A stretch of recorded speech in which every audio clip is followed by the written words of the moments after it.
Hey everyone, how are you all doing? My name is Deborah and I am here to give you my first impression of a Turkish drama that I'm currently watching called Kapımı. So go ahead and grab your tea mugs and come along with me on this journey as we give the first impression. Let's go! Alright, so Kapımı is a Turkish drama that's currently airing. Right now, only 3 episodes are out. But if you're new to Turkish dramas normally have one episode every week, and that one episode is 2 hours long, so that's basically equivalent to 4 episodes in like C dramas, and in Korean dramas that's equivalent to 2 episodes a week, so it makes up for it and all. But yeah, they have 2 hours long episodes, and it's a drama starring Hande and Kerem, and you're like one of my favorite actors. Like Hande, in terms of female Turkish actresses, Hande is my favorite, and in terms of male Turkish actors, Kerem is one of my favorites and stuff. He's not my ultimate favorite, but he's one of my favorites. Tolga, I think, is my favorite. But anyways, this is a drama that I was really excited to go into because of Hande and stuff, because the last drama that I watched from her that actually completed its season, because Turkish dramas are such that if the rating is bad, they can cut it off at like episode 2. Like, they don't play with their ratings. Even a rating for a drama is bad, they just cut it off and they don't think twice and stuff. So the only drama of hers that I've watched that was like a full-length like drama season and everything, and they completed it well and things like that, and it wasn't cancelled like after season 1 or something like that, was Aslak'tan Anlamaz, which was the first drama I ever saw her in, and I absolutely adore that drama. Like, if you've not watched that drama, go watch that drama right now and stuff. That drama was really nice, and the best part of that drama was the chemistry. After Aslak'tan Anlamaz, I've never seen any Turkish drama that had as good a chemistry, as fiery a chemistry as Aslak'tan Anlamaz did.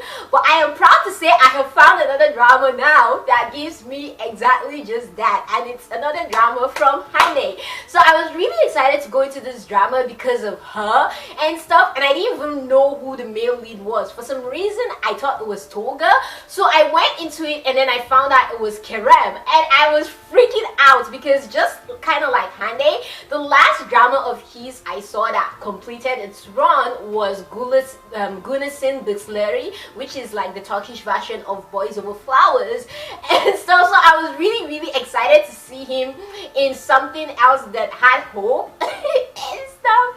So yeah, that's basically how I got into the drama. But now let me give you a brief summary of what the drama is about, and then I'll go into my thoughts.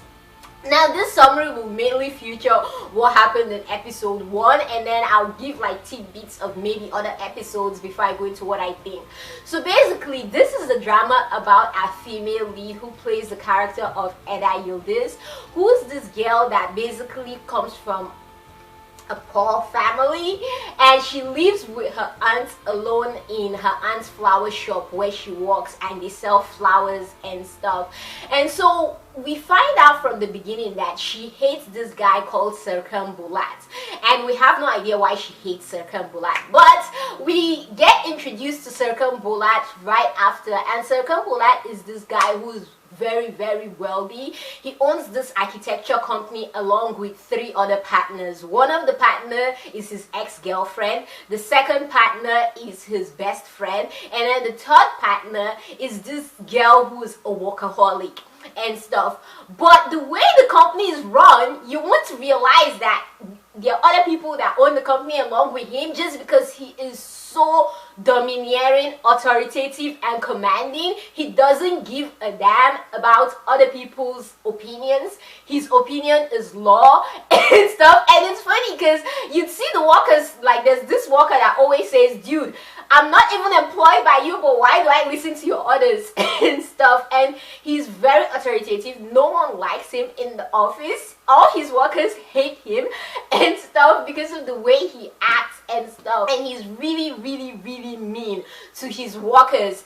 So anyways, we meet him and he's talking with his best friend, and his best friend tells him that his ex-girlfriend is getting married, or rather it's revealed to him by his assistant while his best friend is there that his ex-girlfriend is getting married to this guy called Farid, and he's mad about that, not because oh she's getting married, but because of who she's getting married to. The person that she's engaged to is close to his enemy, his business competitor, who has been trying to take away like his business, and that guy is called Kankaradat and stuff. And later on we find out that in the past, him, Kankaradat, and his ex-girlfriend and Engin, that's his best friend who's also his partner in the company, used to be close friends and stuff. They kind of grew up together, but then they separated, and the reason why they separated is because Serkan Bolat's family made Karadat's father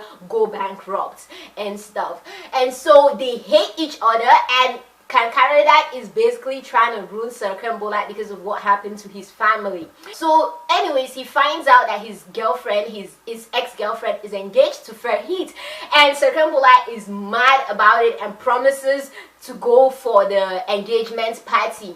And his best friend Engin, who is also his partner in the company, tries to talk him out of it, but he's like, nah bruh, I'm gonna go. And his best friend is basically telling him, dude, when you were dating this girl, you were a horrible boyfriend. You never told her you love her. You basically treated her like you treat everyone else. So why are you mad that she's getting engaged to someone else? Like, what is your problem? Let this woman be free. Like, let her go.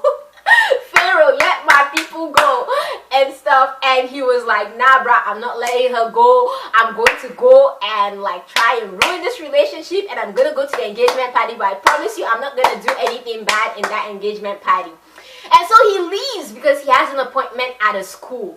And then we go back to Elder Yildiz, and basically Elder Yildiz is at her home. She's washing up dishes and stuff, and her friends come to pick up one of her other friend and stuff. And when they come to pick that other friend that lives with Elder Yildiz and her aunt up, they're being all sneaky about it. They don't want her to know that they're there to pick her friend up. And so we find out the reason why they're trying to hide it from her is because they're going for the graduation at their school. And our girlfriend Elder Yildiz was actually, what's the word, expelled from school, and I'll explain that in a little bit. And so she finds out that they're trying to like sneak behind her, and she tells them, dudes, why are you guys doing this? So they explain, hey, we're going for the graduation in our school, and we know that you got expelled and stuff, so we don't want you to feel sad if you go to the school with us and you see people graduating. And so she's like, nah, don't worry about that. I'm just going to talk to my teacher who actually wants to see me, so I'll follow you guys. I'll even take you there in my car and stuff. So her friends tell her, dude, it's not just because of the graduation we don't want you to go there. The reason why we don't want you to go to school with us is because Serkan Bolat is gonna be there. He's gonna be giving a speech in the school and stuff, and we don't want you to kill him. And me, at the back of my mind, I'm thinking, is this her ex-boyfriend or something? Turns out she goes to the school, she meets her teacher, and that's when we find out more of the story. Apparently, girlfriend got a scholarship to go school in Italy. And when she got the scholarship to go school in Italy, it got cancelled by Serkan Bolat. Serkan Bolat was the one who gave a couple of students scholarships, and it got cancelled. And when it got cancelled, prior to it being cancelled, she had withdrawn from school thinking she was going to go to Italy and stuff. So when it got cancelled, she wanted to come back to school, but she couldn't come back to school because she couldn't pay her fees and stuff.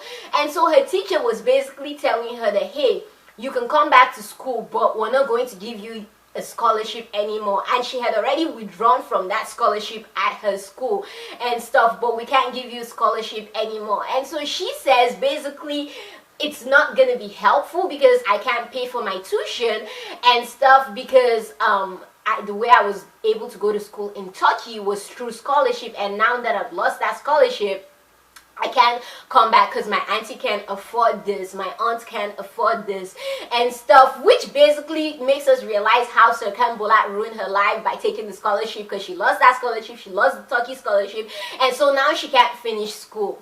And so she goes into the hall, after crying, she goes into the hall where Serkan Bolat is giving his speech, and each time he says something, girlfriend will counter him.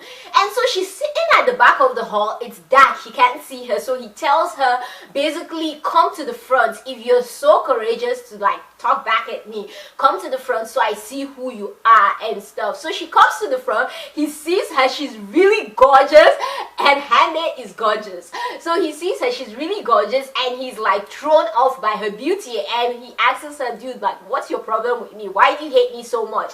And so she tells him about him like withdrawing her scholarship, canceling her scholarship and ruining her life. And he's like, dude, I did not cancel your scholarship, I'm sure there's a mistake there, I'll look into it. And he was like, what's your name? Tell me your name, I'll try and fix this mistake. And so she goes, you don't deserve, you're not worthy of knowing my name, I'm not gonna give you my name. And so she walks away, and the reason why she doesn't give him a name is because she doesn't want him to actually give her the scholarship, because she feels like it's gonna be like a handout after he has already ruined her life and blah blah blah. So she leaves. When she leaves, she goes outside, she sees his car, and she basically takes a key and keys his car, and also starts writing on his car with her lipstick. And as she's doing that, we find out that he's in the car, and he winds down his glass and he sees her, and he's like, dude, what the hell are you doing? Like, why are you trying to ruin my car? And so they get into this argument. In the midst of the argument, she sees a handcuff in the car. The handcuff is the actual invitation to his ex-girlfriend's wedding. So it wasn't a card, it was a handcuff that he gave, which I think is kind of like a nice different invitation, because you guys are engaged to each other and stuff. So it's a handcuff. She takes the handcuff and handcuffs both of them together, and after she does that, that's when she realizes, dude, what the hell did I just do? So she asks him for the key. He tells her, we don't have any key because it's an invitation and they didn't send a key out. And he has a very important appointment that day where he needs to buy a land. So he tells her to come along with him, because they're handcuffed, they have to go together in order to, what's the word, get rid of the handcuff. So they go for the meeting. When they go for the meeting, they reach the hotel where the meeting is going on, and he wants to get into the elevator. She tells him she can't get into the elevator because she's claustrophobic and they have to use the staircase. That's something else I really like, how she didn't like play it off and we don't find out later. It was just settled real fast, like, hey, I'm claustrophobic, I can't get into this elevator. So they take the steps, they go upstairs. She helps him in securing the deal for the land and stuff, and then when they leave, her friend helps them in unkeying the handcuff, and they tell each other that they don't want to ever see each other again, let them never meet again, and then they separate. But unfortunately for her, when they separate, she forgets her bag in his car, and so she has to go back to his company to get her bag. And so when she goes back to the company to get her bag, she goes with her friends who don't trust her to go alone in case she tries to kill him or something. So she goes with her bag, and we get shown how he calls his partner, who's his best friend, Engin, and the accountants to find out what happened with the scholarship. And apparently the accountant says that Serkan Bolat told him to cut off unnecessary expenses, so he cut off the scholarship of students because he thought those were unnecessary expenses and stuff, which basically makes Serkan Bolat really, really mad and stuff. And so that's when he receives the call that she's there. He tells her to come up and stuff, and he tells his accountant and partner to leave.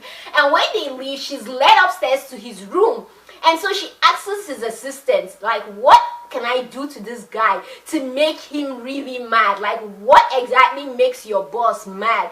And so she, the assistant tells her that the only thing that can get him mad is if you tell him he made a mistake, because he doesn't believe he can ever make mistakes. So she says thank you. She goes into the office. He then tells her, after he gives her the bag, he tells her that it wasn't his mistake, it was his accountant's mistake, who basically, he explains everything to her, and she tells him, dude, if your accountant did something so big and you didn't know about it, and you're your accountant's boss, then you made the mistake, it's your fault, which really makes him mad. He tells her to take it back, she refuses. They get into this huge blown out fight in front of the entire company, and everyone is in legit shock because, just like I told you, this is someone that's scared, people are scared of in his company. No one can talk back to him, not even his partners and stuff. So to see someone literally giving it back to him shocks them into speechlessness, and then she leaves, but it bugs him so much because he literally cannot say anything back to her, because each thing she brings, he brings, she has a counter for it, and then she walks away really happy and pleased with herself. And so finally, fast forwarding, he goes for his girlfriend's, his ex-girlfriend's engagement party, and on the private plane that he's going with, the waitress that's basically taking care of him on the plane, or the hostess, what they call them again? I think they call hostesses, right? Air hostess, I think so. So the air hostess that's on the plane and stuff is her. And so when she finds out that he's the person that's basically she's taking care of on the plane, she tries to hide, and he comes after her to find out like something from the air hostess, and he realizes it's her. But when he sees her, she's literally having a panic attack because she's in a closed space and stuff. So he helps her through it and brings her out to sit with him. And so they go to the engagement together, but she goes somewhere else while he goes in for the engagement. When he goes in for the engagement, he meets Kankaradak. They get into this whole argument and stuff, and then Kankaradak is asked to leave by his ex-girlfriend to appease Serkan. And then Serkan basically gets into this argument with his ex-girlfriend about him not caring about her getting engaged because he has someone else too. And that's when he lies that he's engaged to Eda Yildiz. And so when he goes out to meet Eda Yildiz where she's sleeping and stuff, and he wakes her up so they can go home, his ex-girlfriend his ex-girlfriend and his ex-girlfriend's fiance come by to meet Elder Yildiz, and so he basically introduces her as his fiance, and girlfriend is shocked because she hates him. She's not his fiance. She's wondering what's going on, so she gets mad and she leaves. And when she leaves, he basically tries to make a deal with her. He goes up and meets with her and tries to make a deal with her that they will basically state that yeah, they're dating, they're in a relationship, and in return that he will give her back the scholarship she wants. But she tells him she doesn't want his money, number one, and number two, she's in love with someone else. She's dating this guy called Cheng and stuff. And when she basically tells him that, he tries to announce on an event of the company that basically their relationship is not real and stuff, that it was a mistake and stuff when people found out that he was dating her, and when the press found out that they were in a relationship due to him announcing it at his ex-girlfriend's wedding and stuff. So basically he tries to announce that they're not in a relationship during an event by his company, and when he tries to announce that they're not in a relationship, girlfriend is meant to come to that event and basically help him in telling the press that hey, we're not in a relationship, it was a mistake that we made, since she said she's not interested in the deal, right? And so on that same day, her boyfriend Jen comes to meet her and basically breaks up with her because he fell in love with another girl while he was in Italy, an Italian and stuff. And so the girlfriend gets really mad, like Eda gets really mad, and basically her boyfriend kind of talks down on her about her and Serkan's relationship, because she tells him, dude, is it because you saw in the press that I was dating Serkan? It's not true, blah blah blah. And then the boyfriend was like, you don't need to tell me it wasn't true. I know it's not true. You can never date serkan, bolat. Like, look at you. And so that gets her really mad. And so girlfriend gets up, leaves him, and walks over to serkan bolat's events where he's basically trying to announce that they're not in a relationship and it was a mistake. And she goes up on the stage and she kisses him, which shocks everyone. And basically she tells him, hey, I agree, let's start doing this lie, just to get her ex-boyfriend mad, which really shocks her ex-boyfriend because he's there to watch the kiss and stuff. And so he's shocked, like, what? Girlfriend is dating someone else, someone better than me? and stuff. But yeah, so after that they get a contract about them being in a relationship, and since she doesn't want his money, they agree that she will work in his company as his assistant. So after that is basically a story of the lie they're telling and stuff, their relationship after that, and then his business competitive relationship with Kankaradak, who's trying to ruin him and stuff, and then the family relationship with their families and his family and her family, and also the mystery of their past, and also the friendship between her friends and stuff, and their own love lines. Because Turkish dramas, apart from our main leads, we always have like the friend dating the friend of the friend and stuff like that. So we're gonna have like mini sub relationships in this, so I'm really looking forward to that also. So that's what the drama is about. So this is a drama that I really like. For number one, let's talk about the one reason why I really like this drama. Normally in dramas like this where they're lying about their relationship, especially when the guy's from a wealthy family and the girl is from a poor family, we normally don't have the mother-in-law, the evil mother-in-law, the rich evil mother-in-law know about the secret, and hence she goes out and tries to ruin the girl's life, right? Well, wrong in this drama. In this drama, what I really like about how it's different from other Turkish dramas and like other dramas too in terms of K-dramas and things like that, is that they immediately tell the mom that, hey, we're pretending and stuff, and we're pretending because I want to get my ex-girlfriend back, the ex-girlfriend who you, my mother, are in love with and want me to marry. So I really like that they just told the mom immediately, so the mom doesn't try to ruin them or anything, but instead she's helping them because she wants him to marry the ex-girlfriend and stuff. So I really like how we just cancelled out the whole problematic stuff about an evil mother-in-law. I mean, later when they fall in love, the mom might become a problem, but at least for right now, she's not a problem because she knows they're not real and stuff. And I like how our boyfriend Serkan knew immediately. He's like, bruh, we can hide the secret from everyone, but we're not hiding it from my mom because she's going to ruin your life if we don't tell her that this is a lie and we're just pretending and this is why we're pretending. So I really like that difference in the drama. So if that's something that interests you, you should definitely check this drama out for that. The second reason why I really like this drama is the mystery of both of them's families. Like for her, we know she lives with her aunt. We have no idea what happened with her parents, but we know that her grandmom is alive and she hates her grandmother, and apparently her grandmother is so wealthy she can buy the entire Turkey and stuff, but she hates her grandmother. And the way we even find out about her grandmother's wealth is just like one line by her friend, where the girlfriend was complaining about how she doesn't have money to go to school, etc and etc, and one of her friends was like, bruh, your grandmom is loaded. You can ask your grandmom for money and she will buy you this entire country. Something like that. That was her exact line, but something like that. And girlfriend goes, no, she hates her grandmother. She doesn't want to ever talk about her grandmom again. So I'm really interested in knowing the backstory with her grandmother. I wonder if her grandmother has something to do with her being claustrophobic. Maybe her grandmom used to abuse her and hide her in a locker or something when she was younger.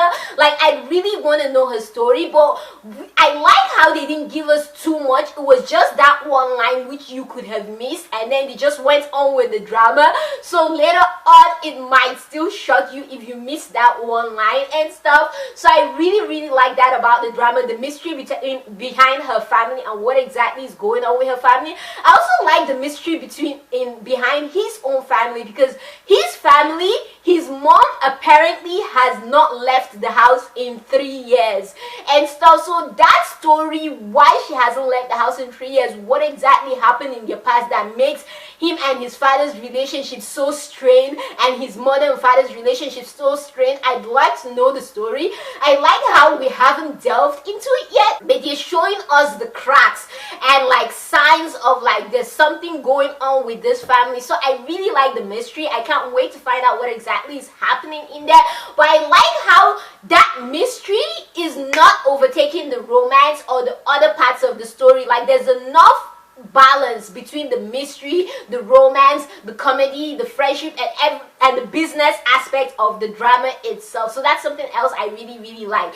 Something else I really like about this drama is the fact that her friends have her back. They're her ride or die, and that's something else that I love with Turkish dramas, that the girl always has her girlfriends, like 2 or 3 girlfriends, and then the guy always has that one best friend of his and stuff. So I really like that about this drama, the relationship dynamics, and I like how they're already showing us the possible pairings and stuff. Something else I really like about Turkish dramas is how they always pair like a really gorgeous girl that may seem too like perfect, maybe gorgeous, rich, etc and etc, with a guy that might be like a driver, like a poor guy and stuff. So that's something else that's going on in this drama with one of her friends, Fifi, and another guy who's in love with her. And you may think Fifi might never be interested in him, but I can see how their relationship will be like awkward and work in the future. So that's something I'm looking forward to also in the drama. I like and I'm looking forward to. I really like Fifi. I'd like to know more about Fifi's story also, because Fifi is another mysterious character who we don't know anything about what she does, what her family does, apart from the fact that Fifi comes from a wealthy family and stuff. So Fifi is another interesting character that I'd really like to know more about. Something else I like about this drama so far is that even though there's a spy in the, like there's this storyline about there's a spy in the company who's basically revealing information to Kankara, that I like that they didn't draw out that storyline and it was really fast. Like by episode 3 you find out who the spy is and stuff, and they get their retribution. And so I'm glad that they didn't drag that out. Like so many things in this drama are not being unnecessarily dragged out and stuff, because if it was other Turkish dramas it will literally be the whole entire drama. I'm talking about that Can drama, if you guys know what I'm talking about and stuff, the Can drama that aired prior to his current drama with Ozgi. But anyways, this is one drama that I'm glad that they didn't drag that out. And not just that, but other things in the drama are not being dragged out. They're really being tackled real fast and we move on to the next thing. So hopefully it can keep up that pace and stuff. Something else I love about this drama, why you came here, is the chemistry between our male lead and our female lead. Like the sexual tension between them is insane. I absolutely love it. One thing I especially love is how each time they get into a huge argument, like blown out argument, they hate each other's guts. Once they come face to face, like once they get like we're arguing, and then we're next to each other, once their eyes meet, everything comes crashing down, and the first person who falters is always serkan, bolat. Like they may be arguing about how she asked him for information about something and he hates being asked questions, and he's telling her, dude, you cannot ask me anything, blah blah blah blah blah, and then he just comes eye to eye with her. He's like, this was why I did what I did. I'm like, I'm so done and stuff. So I really like how she unsettles him and makes him do things that he wouldn't otherwise do, and makes him open up a little and shows his human side that other people don't get to see. So I really appreciate that. I also like how he tends to like just sit back and watch her do her thing. Like when she goes crazy on other people, he just sits back and lets her do her. Or when someone says something mean to her, like on the engagement party, there was a time where people were saying bad things to her, and he just like, he had this look on his face like, oh my gosh, you have no idea what you've just gotten yourself into. I'm just gonna sit back and watch this show and stuff. So I really like that about this drama. I like how she's the only one that can literally get him to shut up and listen and stuff. I like how it bothers him, and he tries his best to like, what's the word, take a step back. Each time they take a step forward, he takes 10 steps back, but he always is the one that finds himself running back to her and not the other way around. So I really love that about this drama. Something else I really love about this drama is that girlfriend doesn't leave room for like misunderstandings when they're fighting. Like there's this part where in episode 3, Serkan gets really mad at her and he's treating her like absolute trash, and none of us, like even me the viewer, I'm like, wait, why is he mad? Like why is he mad? Why is he being such a bitch and stuff? And we couldn't understand why. And then finally, like, girlfriend had enough of it. She went to him and she's like, dude, why are you mad? You have to tell me why you're mad. So I really appreciated that, how they didn't just let it sit and drag out, and she went to him and forced him into telling her why he's behaving like a total bitch and stuff. And when he told her why, I'm like, oh my god, is this really why you're mad? You're like a lost cause, bruh. But anyways, that's another thing that I love about this drama. Anyways, this is a drama that I'm really currently enjoying. I definitely want you guys to check it out. My thoughts for the future, I really hope, because it seems like Karadak is going after one of her friends, I really hope it turns out real. Like, I don't mind him faking it and then it becomes real, but I just don't want him to break that particular friend of hers heart and stuff. I feel like I'll hate him forever if he ever does that to her, because she's just so precious and she doesn't deserve that. But anyways, I'm definitely enjoying this drama right now. I love her relationship with her aunts. I really love the sister mans in this drama and stuff. The sister mans is to die for. I love her aunt's relationship, how her aunt is basically the definition of the calm before the storm and stuff. So definitely check this drama out. It comes out every Wednesday. It gets subbed by Thursday morning and stuff. I'll put links down below for where you can check it out, so make sure you do check it out. If you've already watched this drama, what do you think? Are you as obsessed with it as I am? Because I'm totally obsessed with this drama right now. Hopefully it doesn't get cancelled. But yeah, let me know your thoughts in the comments down below. Don't forget to give this video a like. Don't forget to share, subscribe, and keep being the awesome, beautiful people you are. From me to you all, you know I've got nothing but love for you all. Stay awesome.